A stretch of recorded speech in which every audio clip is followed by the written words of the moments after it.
বাংলাদেশেও এক ব্যক্তি বুখারী শরীফ পড়াইতে পড়াইতে এমন অবস্থায় চলে গেছে, বিয়ে শাদী করে না। তো আরেকজনকে জিজ্ঞেস করছে, কি ব্যাপার, বিয়ে শাদী করবেন না? কথা আমি বিয়ে করছি। কোথায় বিয়ে করলেন? ইন্নী নাকাহাতুল বুখারী। আল্লাহ, আমি জানি না সবাই কথা বোঝার কথা না, বাকি যারা বুঝছেন তো বুঝছেন, না হয় বাংলাটা বলবো। ইন্নী নাকাহাতুল বুখারী, আমি বুখারী শরীফকে বিয়ে করছি। আপনারা আবার ভুল বোঝার চেষ্টা করবেন না আমার ভাইয়েরা। বিবাহ করলে নতুন বধূর সাথে নির্জনে গিয়ে যেমন করে মানুষ তৃপ্তি লাভ করে, বুঝতে হবে ভাবটা, তৃপ্তি লাভ করে।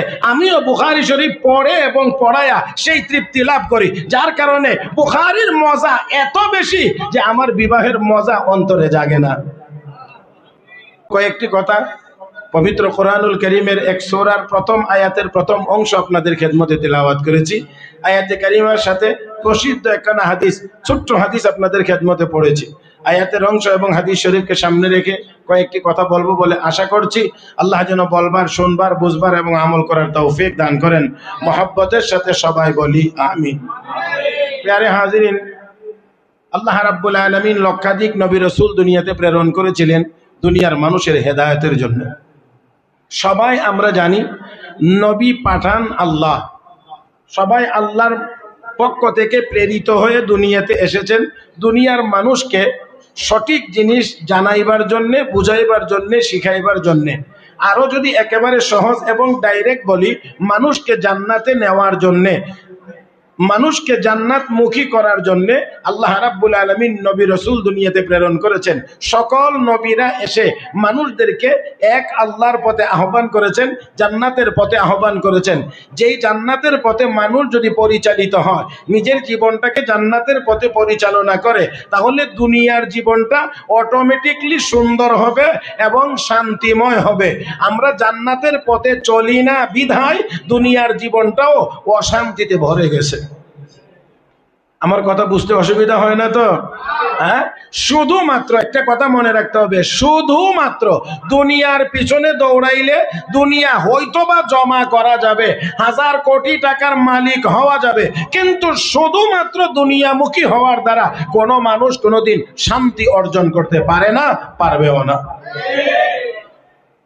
শান্তি কোন জায়গায় এটাও জানি না, আমি কথা শুনে থাকতে পারি, তারপর আবার শুধু স্মরণ করিয়ে দিচ্ছি। কোনো এক মালিক ড্রাইভারকে নিয়ে রাস্তায় চলছে, আজান শুরু হয়ে গেলে ড্রাইভার বলছে, স্যার আজান হয়ে গেছে, আমি নামাজ পড়ে আসি। ড্রাইভার নামাজ পড়ে, কিন্তু মালিক নামাজ পড়েন। হযরত আকদাস মাওলানা হাকিম আখতার সাহেব রহমতুল্লাহি আলাইহি লিখেন, তো মালিক বলল, ঠিক আছে গাড়ি পার্কিং করো, নামাজ পড়ে যাস। নামাজের জন্য চলে গেছে, নামাজে অন্যান্য মুসল্লিরাও গেছে, নামাজ পড়ে পড়ে সবাই বের হয়ে আসতেছে, কিন্তু ড্রাইভার আর বের হয় না। দীর্ঘ সময় অপেক্ষার পরে বিরক্ত হয়ে গাড়ি থেকে নেমে মসজিদের গেটে গিয়ে ড্রাইভারকে নাম ধরে ডাক দিছে, আব্দুর রহমান। তো পিছনে তাকাইছে, বের হোস না কেন? স্যার আমাকে বের হতে দেওয়া হচ্ছে না, আমাকে বের হতে দেওয়া হচ্ছে না। কে বের হতে দিল না? একজন মানুষকেও তো দেখা যায় না মসজিদে, কে তোকে বাধা দিল? কে বের হতে দিচ্ছে না? তখন ড্রাইভার অত্যন্ত বিনয়ের সাথে জবাব দিয়ে বলেন, স্যার যিনি আপনাকে মসজিদে ঢুকতে দেন না, তিনি আমাকে মসজিদ থেকে বাহির হইতে দেন না। তিনি কে? তিনি কে? তো যিনি আপনাকে মসজিদে ঢুকতে দেন না, যিনি আপনাকে মসজিদে ঢুকতে দেন না, তিনি আমাকে মসজিদ থেকে বাহির হইতে দেন না। প্যারে হাজরিন, তাহলে বুঝতে হবে আরাম কোন জায়গায়, শান্তি কোন জায়গায়। ও মুসলমান, তাই আসুন, যতক্ষণ পর্যন্ত একজন মানুষ জান্নাতের পথে চলবে না, দুনিয়ার জীবনের আরাম আনন্দ সে পাবে না। যখন একজন মানুষ জান্নাতের পথে চলবে, দুনিয়ার জীবনটা অটোমেটিকলি তার আরাম এবং শান্তির হয়ে যাবে। আমরা মনে করি বেশি সম্পদের ভিতরে, বেশি সম্পদের ভিতরে আরাম আর শান্তি। প্যারে হাজিরিন, না না, আসলে বেশি সম্পদের ভিতরে শান্তি না, বেশি ইবাদতের ভিতরে শান্তি। হ্যাঁ, আরো আসতে বললেন, আরো আসতে বললেন। বেশি টাকা পয়সার মধ্যে শান্তি না, বেশি ইবাদতের ভিতরে শান্তি। যার ইবাদতের পরিমাণ যত বেশি, তার শান্তির পরিমাণ তত। সাইয়েদনা হযরত আলী রাদিয়াল্লাহু তাআলা আনহু সেজন্য বলেছেন, রাযিনা কিসমাতাল জাব্বারি ফিনা লানা ইলমুন ওয়ালিল আদাই মালুন। হযরত আলী বলেন, আল্লাহর বন্টনে আমরা সন্তুষ্ট। আল্লাহ আমাদের দুশমনদেরকে মাল দিয়ে ব্যস্ত রেখেছেন, আর আমাদেরকে এলেম দিয়ে ব্যস্ত রেখেছেন। আমাদেরকে এলেম দিয়ে ব্যস্ত রেখেছেন। উলামায়ে কেরাম কোরআন শরীফ পড়ায়া, হাফেজ সাহেবরা কোরআন শরীফ পড়ায়া, ছাত্ররা কোরআন শরীফ পড়ে, কোরআনের তেলাওয়াত করে, কোরআনের তেলাওয়াত শুনে, কোরআন তেলাওয়াত করায় শিখায়া, কোরআন তেলাওয়াত শিখে যেই মজা আর যেই আরাম পাওয়া যায়, দুনিয়ার কোন রাজপ্রাসাদের ভিতরে সেই আরাম পাওয়া যায় না। সেই মজা নাই, সেই মজা নাই। এলমের ভিতরে, এলেমের জগতে যত মজা আছে এটা আর কোনো জায়গাতে নাই। সিরিয়ার শামের মশহুর আলেম, প্রসিদ্ধ আলেম আব্দুল ফাত্তাহ আবু হুদ্দা একটা কিতাবই লিখেছেন, যে কিতাবটার নাম আল উলামা উল আযাব আল্লাযীনা আসারুল ইলম আলা জিওয়াজ। ওই সকল আলেমদের কথা এই কিতাবে লিখেছেন যারা এলেমের ব্যস্ততার কারণে জীবনে কোনোদিন বিবাহ শাদী করতে পারেন নাই। এমন 36 জন আলেমের নাম উল্লেখ করে আল্লামা আব্দুল ফাত্তাহ আবু হুদ্দা এর ভিতরে লিখেছেন।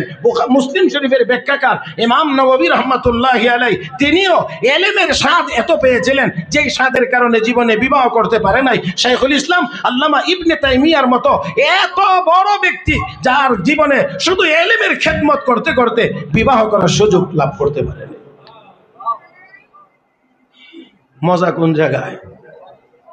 মুহতারাম হাজিরিন, এখানে উলামায়ে কেরাম আছেন। আমি আগেই বলছি, কথা বলতে খুব চিন্তা করতে হয়। হ্যাঁ, আপনারা তাফসীর ইবনে কাসিরের কথা শুনেছেন। আল্লামা আবুল ফেদা মুহাম্মদ ইবনে ইসমাইল ইবনে কাসির রাহমাতুল্লাহি আলাইহি তিনি হাফেজ ইমাদউদ্দিন ইসমাইল ইবনে কাসির তাফসীর ইবনে কাসির যিনি লিখেছেন, এই তাফসীর ইবনে কাসিরের লেখক শাইখুল ইসলাম আল্লামা ইবনে তাইমিয়ার ছাত্র। প্যারে হাজিরিন, আল্লামা শামসুদ্দিন জাহাবী রহমতুল্লাহ আলাইহি তিনিও সেই শাইখুল ইসলাম ইবনে তাইমিয়ার ছাত্র। তাহলে এত বড় ব্যক্তিরা বাংলাদেশেও এক ব্যক্তি বুখারী শরীফ পড়াইতে পড়াইতে এমন অবস্থায় চলে গেছে বিয়ে শাদী করে না। তো আরেকজনকে জিজ্ঞেস করছে, কি ব্যাপার, বিয়ে শাদী করবেন না? কথা আমি বিয়ে করছি। কোথায় বিয়ে করলেন? কই ইন্নী নাকাহাতুল বুখারী।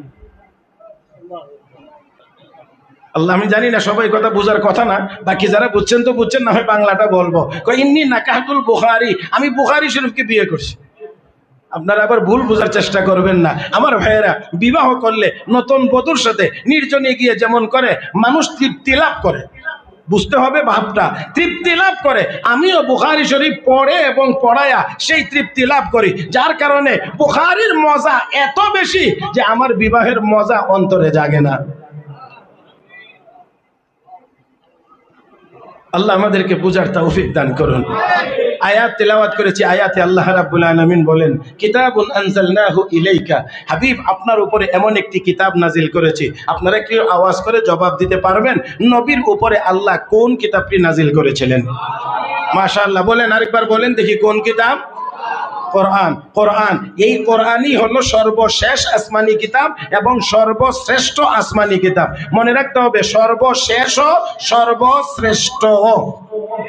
এই কিতাবের পরে আর কোনো কিতাব, এই কিতাবের পরে আর কোনো আসমানি কিতাব, একটু আওয়াজ করে বলেন, এখানে একটা গুরুত্বপূর্ণ কথা আছে, এই কিতাবের পরে আর আসমানি কোনো কিতাব।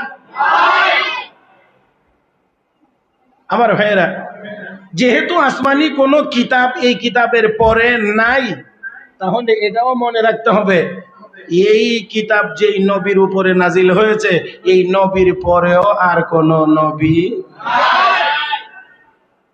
দুনিয়াতে অনেক নবী এসেছেন কিতাব ছাড়া, খেয়াল করে বুঝবেন, অনেক নবী দুনিয়াতে আগমন করেছেন, আল্লাহ পাঠাইছেন কিতাব ছাড়া।